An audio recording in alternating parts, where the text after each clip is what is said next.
You just paid nearly $8 for a pumpkin spice latte. The actual ingredients? About $1.55. The rest is overhead, markup, and let's be honest, profit. So why do we still line up for it? Because they aren't selling coffee. They're selling a feeling, an autumn aesthetic with whipped cream on top. It's the vibe tax, and it works.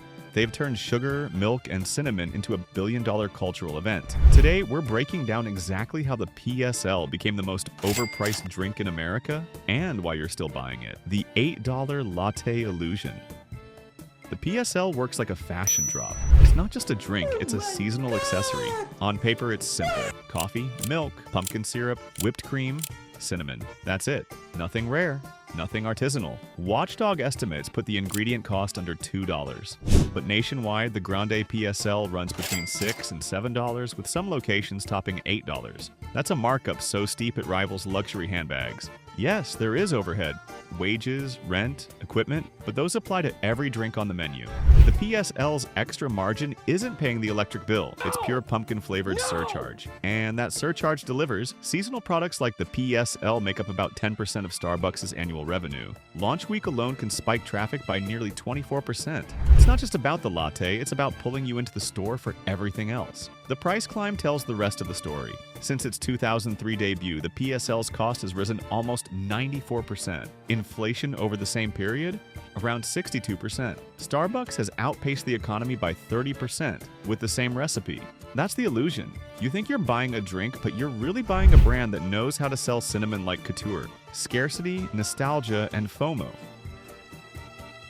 The PSL is made to be irresistible using 3 levers: scarcity, nostalgia, and FOMO. The PSL disappears for most of the year, then returns with teasers and launch dates that build anticipation.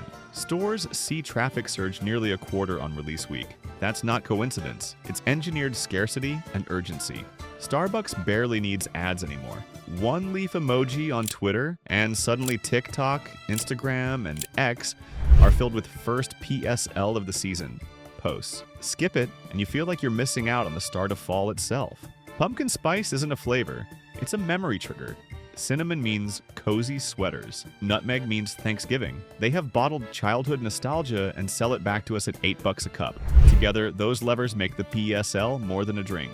It's a ritual. For many, fall doesn't start until Starbucks says it does, and influencers amplify it for free. Millions of TikTok views and Instagram stories framing the orange cup like proof that the season is officially here. The result? Belonging. The PSL isn't about caffeine. It's about identity. You don't just drink it, you join a club. The vibe tax.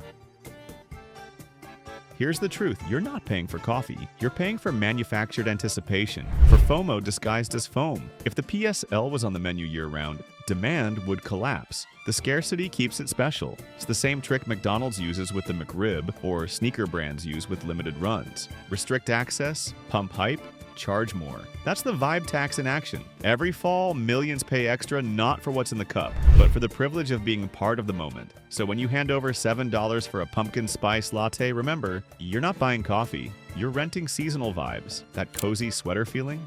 Manufactured. The cinnamon-triggered childhood memory? Engineered. So here's the real question. Are you buying coffee or are you renting seasonal vibes at premium rates? If you want to hack the system, order a regular latte with a few pumps of pumpkin syrup, or at least sip knowing you've just overpaid for fall in a cup.